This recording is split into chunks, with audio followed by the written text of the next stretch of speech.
it's exciting, and we got to talk to the players last night for the first time since the Sugar Bowl practices began, and it was mostly defensive players.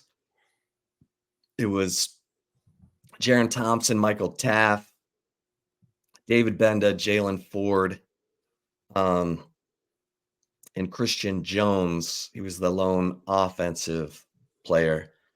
But this is a confident football team, and it's really because in '05 when Vince Young walked on the field, when you walked on the field with Vince Young, you felt like you were a better player.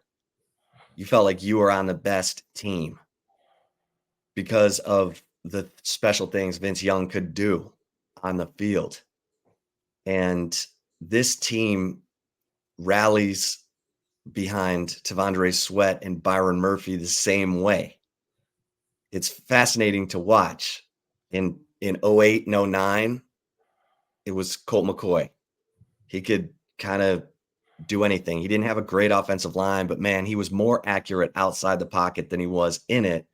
They rolled him, they bootlegged him, they waggled him. He found Jordan Shipley, and the offense moved down the field and won game after game after game. This season, it's been about Tavondre Sweat and Byron Murphy.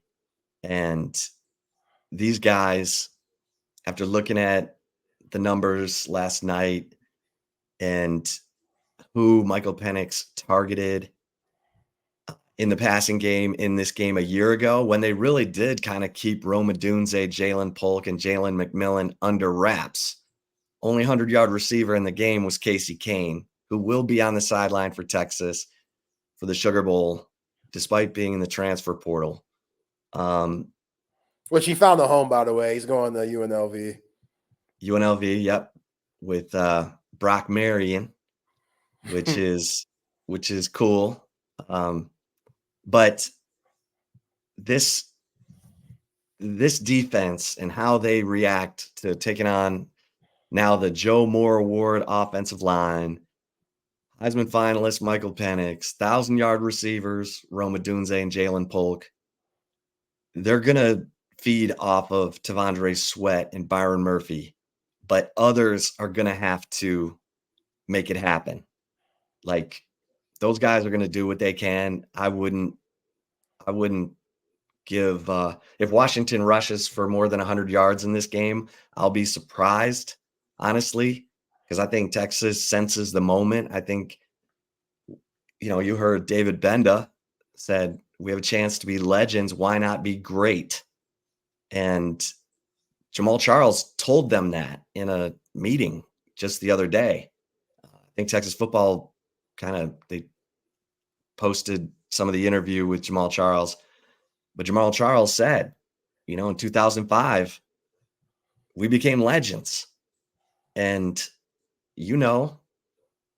Michael Griffin,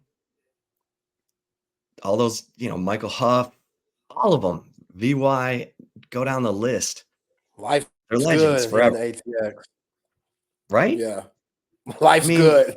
Life's good for those dudes.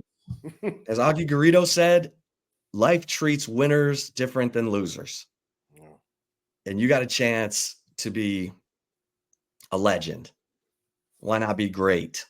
And everybody's looking at the Texas defense and saying, man, I hope they can hang on. I hope they can hold their own. I hope they don't get exposed. And I think those guys have gotten the message, and I can't wait to see what this Texas defense does in that game, because every defensive coordinator wants to make a team one-dimensional.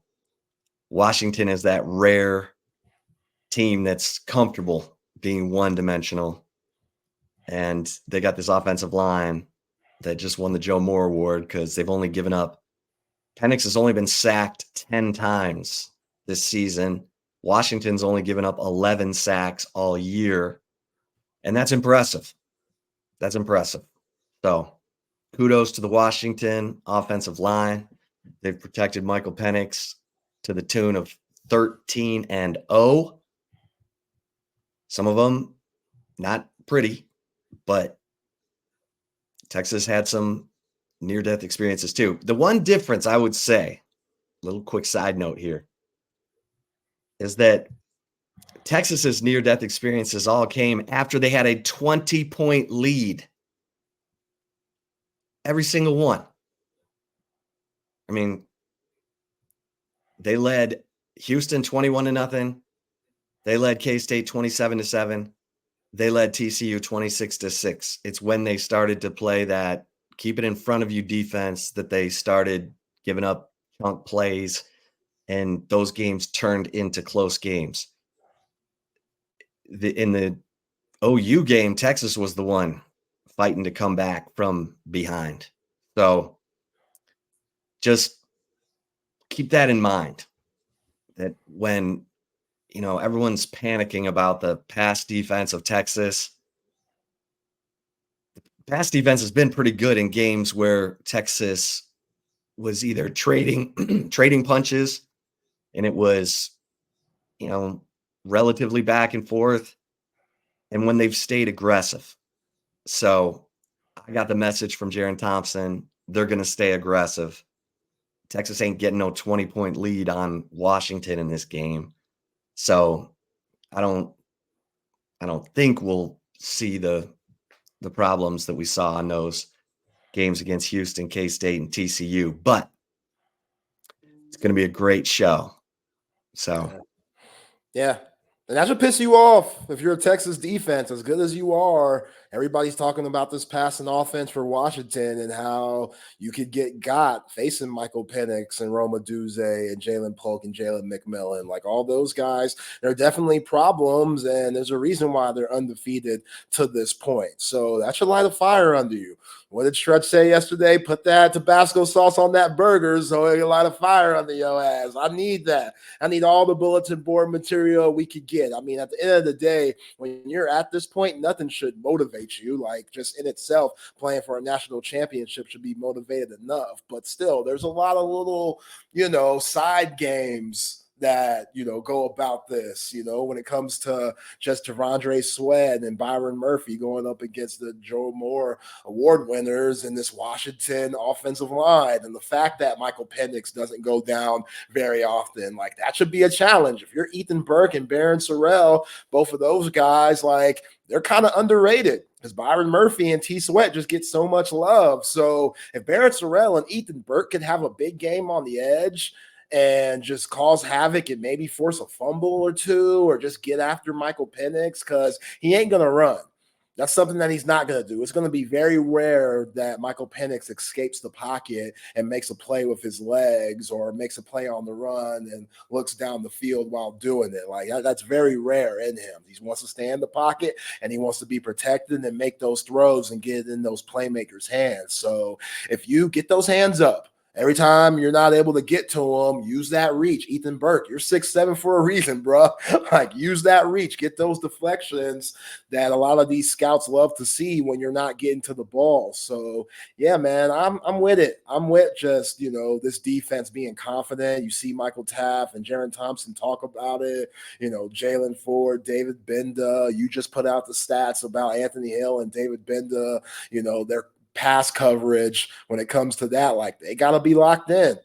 They will get attacked. We see, Kalen DeBoer, he puts those guys in a lot of motion stuff, a lot like what Steve Sarkisian does with his offense. So the communication has to be key. We've seen that at different points of the season where the communication's not there, specifically Oklahoma, the last play of the game where, who was it? David Benda and Jaron Thompson getting mixed up on the Nick Anderson touchdown, like those type of things. And Derek Williams, he was a part of that too. So those things that might have hurt you early, hopefully with these 15 practices and over a month to scout, when you see them align in certain formations, what's coming. You know what could come, and you're expecting it because you don't want to be surprised in this game. And again, who knows? Kalen DeBoer, he knows that. He knows they can't go out there and do the same old that they've been doing for 13 games this year. You got 15 games to change it up a little bit. Throw them something that they might not see on film. So does Texas. So that's the joy of it. It's a chess match within the game, and whoever wins those little chess matches, again, just throughout the 60 minutes, going to be victorious. Yeah. Yeah. It's going to be fun. It's going to be fun.